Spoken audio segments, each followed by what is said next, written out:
যুবক আসো, ভাবো, সবার পায়ে হাত রেখা বলতেছি, যে যে স্থানে আছে, যার যতটুকু পজিশন দুনিয়াতে, রিক্সা চালাও, তুমিও ভাবো যে এই ছোট জীবনটা কেন দিলেন। বাবা উচিত কেন দিলেন? ওই জান্নাত পাওয়ার জন্য বলে। আপনি কি করে বলেন? এই জন্যই বলি, কেন আমাদের যাত্রা জান্নাত থেকে, আমরা জান্নাতে যাব। আদম আলাইহিস সালাম জান্নাত থেকে যাত্রা শুরু করছেন, আবার উনি ফিরা জান্নাতেই যাবেন। আমাদেরকে যদি আল্লাহ জান্নাত না দিবে, তাহলে মুসলমানের ঘরে আমার অস্তিত্ব দিল তো দিল কেন? আমি তো ডিমান্ড নোটও করি নাই, আমি তো আল্লাহর কাছে চাইও নাই, আমি তো আল্লাহর কাছে অনুরোধও করি নাই। আল্লাহ সদ ইচ্ছায় আমাকে মুসলমানের ঘরে পাঠাইছেন। দুনিয়াতে পা রাখতে দেরি, আজান একামতের ধ্বনি আমার কানে আসতে দেরি হয় না। কিন্তু সব সত্য, কিন্তু এটাও সত্য, আমি সবকিছু পাওয়ার পরে হারায় গেলাম, আল্লাহকে ভুলে গেলাম। এই জন্যই কোরআন আমাদের কানে ধ্বনি দেয়, কুতিলাল ইনসানু মা আকফারা। ও মানুষ, তুই অকৃতজ্ঞ হইলি তো হইলি কি করে? উচিত তো ছিল ফল আসলে গাছ আরো ঝুঁকবে, ফল আসলে আরো ঝুঁকবে। উচিত তো ছিল শিক্ষিত মানুষগুলা শিক্ষিত হইয়া 24 ঘন্টা আল্লাহর কুদরতি পায়ে পড়া থাকবে। উচিত তো ছিল ধনী ধন পাওয়ার পরে আল্লাহর কাছে কাছে থাকবে। উচিত তো ছিল যুবক যৌবন পাওয়ার পরে আল্লাহর কুদরতি পায়ে যায় মাথা ঠেকায় দিবে, মালিক তুই আমাকে যৌবন দিছিস। দূরে যাই তো যাই কি করা, যৌবন তো তোরই দেওয়া। 24 ঘন্টা আমাদের উপরে রহমতের বৃষ্টি বর্ষিত হইতে থাকে। তারপরও আমাদের সমাজের মানুষগুলা একটু ভাবে না, একটু চিন্তা করে না, এই ছোট জীবনটা কেন দিল? আসলাম আর যাব। উর্দুতে বলে খানা কামানা খানা সোনা সুবা পাখানা। এটার জন্য তো দুনিয়ায় দেন নাই, জীবনটা দেন নাই যে কামাবো, খাবো, ঘুমাবো, আর সকালে খালি করব, আবার কামানোর জন্য ছুটবো। মা বোনরা হয়তো 1-8টা বেশি করে, পকানা সাজনা সাজানা, খানা খিলানা, সোনা, আর পরেরটা তো সবারই সমান। এতটুকু হয়তো মা বোনদের 2-1টা বেশি, 4-4 তো পুরুষের সমানই। এই জন্য জীবন আসেন ভাবি, কোন দিন এটা ফুরে যাবে কেউ জানবে না।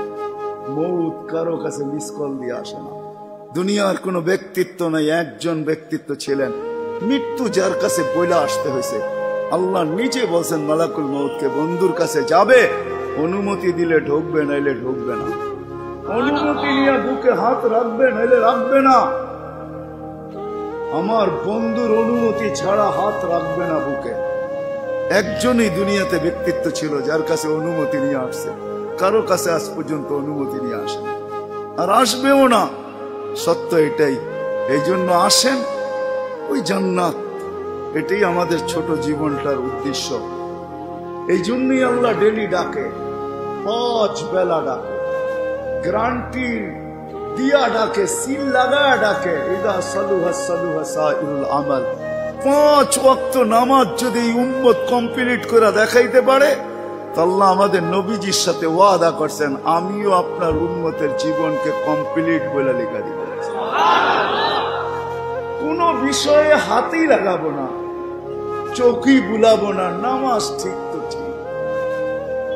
মুহাম্মদুর রাসূলুল্লাহ সাল্লাল্লাহু আলাইহি ওয়াসাল্লাম এই জন্যই আসছেন, এই জন্যই জীবনটা ভর চোখের পানি ঝরাইছেন, এখনো জড়াইতেছে। কিয়ামতের মাঠে আমাদেরকে নিয়ে চিৎকার দিবে, উম্মতি উম্মতি বলে চিৎকার দিবে। আসছিল যুবক যৌবন অবস্থায় তোমাকে জান্নাত পাওয়ায় দেওয়ার জন্য, নাইলে যে হাদিস শুনাইছি এটা কোনোদিন হইতো না, কোনোদিন হইতো না। যৌবন আসতে দেরি, পাইতে দেরি, তোমাকে জান্নাতের নিচে গ্যালারি বুকিং দিতে দেরি হবে না। তোমার জন্য আরশের নিচে তোমার জন্য গ্যালারি বুকিং হবে, সুপার ডিলাক্স গ্যালারি। সাবাতু ইয়াদিল্লুহুমুল্লাহু তাহতা দিল্লি আরশি ইয়াউমা লা দিল্লা ইল্লা দিল্লু শাবুন নাশা ফি ইবাদাতিল্লাহ। ওই যুবক যে দুনিয়ার এই কান্দা জিনিসের থেকে 60-70 বছরের জন্য চোখ বন্ধ করে নিছে, কান বন্ধ করে নিছে, জবান বন্ধ করে নিয়ে দৌড় লাগাইছে। আল্লাহ বলে তোমাকে আরশের নিচের সুপার ডিলাক্স গ্যালারিতে জায়গা দিবে, কিয়ামতের দিন ওইখানে জায়গা দিবে। হ্যাঁ, ওইখানে শুধু খালি মুখে বসে থাকতে হবে না, সব থাকবে ওইখানে, সব খাইতে থাকবে, সব বুক করতে থাকবে। আমল নামা উঠতে উঠতে ডাইনাতে চলে আসবে, তোমার যাইতেও হবে না, উঠতে উঠতে ফেরেশতা নিয়ে আসবে হাতে, ডাইন হাতে। আজকে যেরকম ছক্কা মারলে তোমরা বাজার গরম করে ফেলো, মহল্লা গরম করে ফেলো, ঠিক না? আরে বোঝো তো আমার কথা। তার ছক্কা ক্রিকেটে দেখো না, মাঝে মাঝে তোমাদের পছন্দের প্লেয়ার যদি ছক্কা মারে বা টিম যদি ছক্কা মারে, তাহলে পুরো বাজার গরম করে ফেলো, ঠিক না? আমল নামা ডাইনাতে আসতে দেরি, আরশের নিচ গরম করতে দেরি করবে না। উমুকরা উ কিতাবিয়া বলে একটা চিৎকার দিবে, আরশ পর্যন্ত কাইপা উঠবে। আল্লাহ মুস্কি মুস্কি হাসবে যে দেখো কি চিৎকার দিতেছে। ডাইনাতে চলে আসবে, আম্মা মান উতিয়া কিতাবাহু বিয়ামিনি। ডাইনাতে আসতে দেরি, চিৎকার দিতে দেরি হবে না। এটা চিৎকার, খুশির চিৎকার। উমুকরা ও কিতাবিয়া। আর শুধু এটাই না, ওইখানে যে নাস্তাও খাবে। বললাম না খাওন আছে, খাওন আরশের নিচে।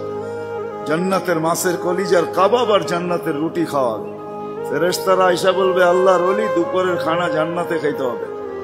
এইখানে বৈশা বৈশা একজন আরেকজনের দেখায় সময় কাটাইলে চলবে না। জিজ্ঞাসা করবে কি পাকাইছে আল্লাহ দুপুরে? যাবাহা লাকুম সাওরাল জান্নাত, জান্নাতের শাক দেবো। জিজ্ঞাসা করবে কোথার থেকে আনছে?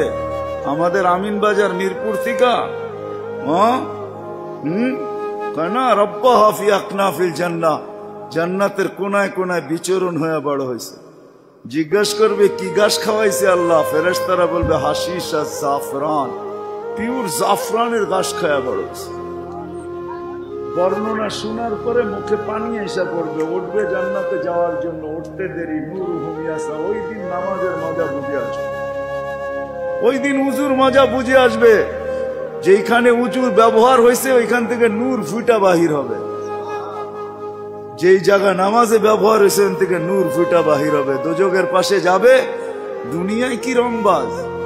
দুজক যখন জিজ্ঞাসা করবে তোমরা কারা, তো সব রং বুড়াও রংবাজ হয়ে যাবে। রংবাজ বুঝেন তো? দুজকের পরিচয় দিবে, চিনো না বুঝি আমার ঘরে? হ্যাঁ চিনো না? নিজেকে পরিচয় দিবে ঘন্টা ভর। তারপরে দুজক বলবে মাপ চাই বাবা, জিজ্ঞাসা করেও বিপদে পড়ছে। তোমরা ধীর গতিতে পার হবে না, দ্রুত গতিতে পার হবে। কাইলা তাশোর, এমন না যে পদ্মা ব্রিজ নতুন দেখতে গেছো, গাড়িওয়ালা করে বলছে আস্তে আস্তে চালা, একটু দেখালোই, আবার কবে আইনা নাই, ঠিক না?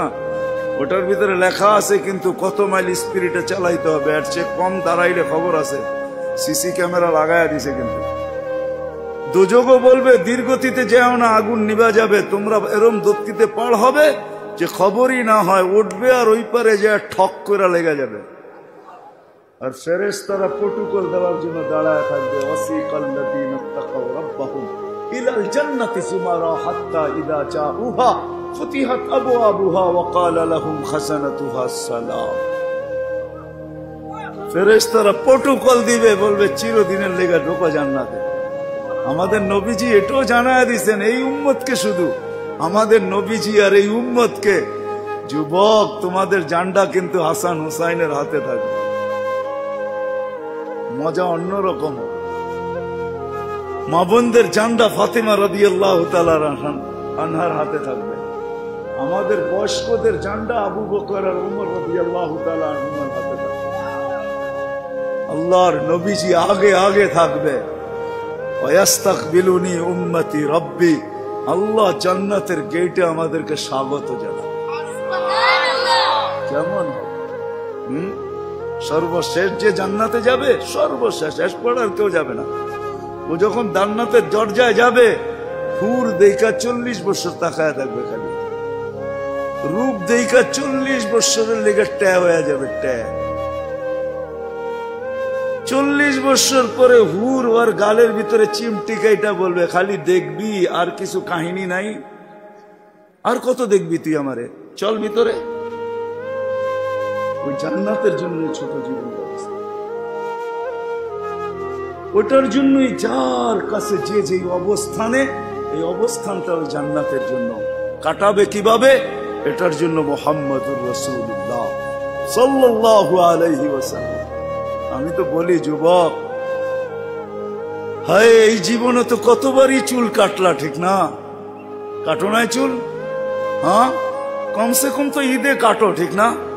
আজ পর্যন্ত সেলুনে যে কোনোদিন বলছো যে আজকে তোদের যতগুলা ডিজাইন আছে এগুলা সরা? ও যদি বলে তোর মাথায় কি এলো, কয় না না সরা তুই এই ডিজাইন। আজকে আমি নিয়ত করে আসছি আমার চুল কাটবো আমার নবীর ডিজাইনে আমাকে কাটা দিব। একজন যুবক দেখো, বলো কসম খোদার, যদি তুমি নবীর মহব্বতে একদিন চুলও কাটতে পারো, তাহলে আমি জানি তোমার যদি ঈমান নিয়ে মরতে পারো, একদিনের চুল কাটা তোমাকে জান্নাতে নিয়ে যাবে। নবীর আদর্শ আল্লাহর কাছে বড় প্রিয়।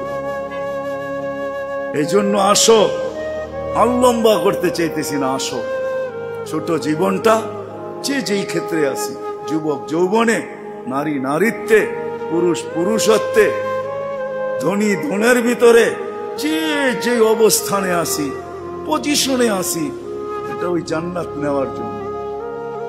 নাইলে পস্তাইতে হবে, সওয়া যাবে না, এটাই সত্য। এক এক দুযোগীর এক একটা দাঁত হবে 10 কিলোমিটার চওড়া, উপরের মারিটা হবে 160 কিলোমিটার, বসতে জায়গা লাগবে 470 কিলোমিটার। ওই পাহাড় আমি 4 বার এই 2 চোখে দেখছি, ইয়ামানে জাবালে বাইদা, যেটার সমান এক একটা রান হবে। সইতে পারবে না। তোমাকে মুসলমানের ঘরে অস্তিত্ব দিছেন এই জন্য না, তোমাকে মুসলমানের ঘরে অস্তিত্ব দিছে যুবক এই জন্য যে তুমি যৌবন দিয়েই আল্লাহর কাছ থেকে জান্নাত নিয়ে নিবে। পরের সময়টা যেটা থাকবে ওটা শুধু বোনাস থাকবে। জান্নাত তুমি নিয়ে নিবে, পরে যা সময়টা পাবে এটার জন্য তোমার পদ মর্যাদা বাড়তে থাকবে, জান্নাতে মর্যাদা বাড়তে থাকবে। কিন্তু জান্নাতের প্লট তুমি যৌবন দিয়ে নিয়ে নিবে, এই জন্য তোমাকে যৌবন দিয়েছে। আসো আজকে সবাই মিলে অঙ্গীকার করি, বুলার রাস্তার থেকে ফিরে আসি আর ভাবি যে আমাকে কিন্তু জান্নাত নিয়ে যেতে হবে।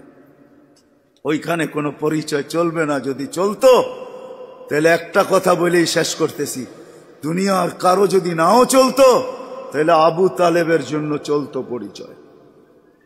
আবু তালেবের চলতো, যেই নবীর পিঠের ছোঁয়া পাইলে ভাগ্য খোলে। আল্লাহর রসুল খেজুর গাছে পিঠ লাগায় জুমার খুতবা পড়তেন। যেই দিন মেম্বরে উঠছেন, পা রাখছেন, খেজুর গাছ বাচ্চার মতো ফুফায় ফুফায় কাঁদতেছিল, বিলাপ করতেছিল, আমাকে বঞ্চিত করলেন কেন? পিঠের ছোঁয়া দিতেছিলেন, ধন্য হইতেছিলাম, কেন বঞ্চিত করলেন? মেম্বরে কেন পা দিলেন? আল্লাহর রসুল সান্ত্বনা দিতে দিতে এই পর্যন্ত সান্ত্বনা দেওয়ার পরে কান্না থামছে যে তোকে আমি জান্নাতে নিয়ে যাব। দুনিয়াতে তুই খেজুর খাওয়াইতে পারিস না, তুই জান্নাতে খেজুর দিবি, আমি খাবো। ওই আবু তালেবই আল্লাহ রসুলের ছোঁয়ায় ধন্য হইত। 44 বৎসর চাচার সিনায় থাইকা বড় হয়েছেন। 44 বৎসর পর্যন্ত চাচার সিনায় ছিল।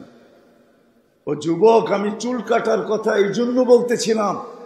আনাস ইবনে মালিক রাদিয়াল্লাহু তাআলা আনহু বলেন, আল্লাহর রসুল আমার ঘরে আসছে, আমি দস্তরখান বিছায়া দিছি, খাইছেন, দস্তরখান দিয়ে হাত মুছছেন। ওই দিন থেকে নিয়ে আজ পর্যন্ত যতদিন বেঁচে থাকবো দস্তরখানকে পানি আর সাবান দিয়ে আমি পরিষ্কার করি না, আর করবো না। যখনই ময়লা হয় আমি আগুনে নিক্ষেপ করি, আগুন ময়লা খায়া ছাই করে ফেলে, আমাকে চকচকে দস্তরখান ফেরত দেয়। একটা সুতাও জ্বালানোর ক্ষমতা রাখে না। যেই রসুলের হাতের ছোঁয়া পাইলে দুনিয়ার আগুন, দুনিয়ার সুতা পড়তে পারে না। তুমি যদি ওই রসুলের স্টাইলে চুল কাটো তো দুজক তোমাকে ধরবে, তো ধরবে করতে পারে। আমার কাছে লজিক আছে, যুক্তি আছে। আসো, কোনো পরিচয় চলবে না, চলবে শুধু মুহাম্মদুর রাসূলুল্লাহ, তার আদর্শ চলবে। এই জন্য আসেন, ওয়াদা করি আজকের থেকে যে আমি আমার জীবনটাকে আল্লাহর রসুলের আদর্শে যে জায়গায় আছি, গরিব গুরবতের ভিতরে থেকে, হায় গরিব তো ভাবে দুনিয়াও পেলাম না, আমিও ভাবি গরিব দুনিয়াও পেল না, আখেরাত যেন হাতছাড়া না হয়। কিয়ামতের মাঠের আধিপত্য গরিবদেরই থাকবে। একটাই সম্প্রদায় কিয়ামতের মাঠে যাদের হিসাব কিতাব হবে না, কানে কানে ফেরেশতা বলবে ইনতালিকু ইলাল জান্নাতি বিগাইরি হিসাব ওয়ালা কিতাব, তোমাদের হিসাবও নাই কিতাবও নাই, চলো জান্নাতে চলো।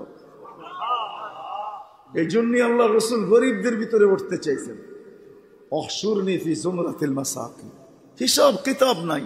শুধু এইখানেই শেষ না, আল্লাহ বলবে তামাত্তাউ খামসুমিয়াতি আম হাত্তা ইয়াদখুলাল আগনিয়া, দুনিয়াওয়ালারা দুনিয়ায় ভোগ করছে 60-70 বছর তোদেরকে দেখায় দেখায়, তোরা খাবি 500 বছর ওদেরকে দেখায় দেখায়।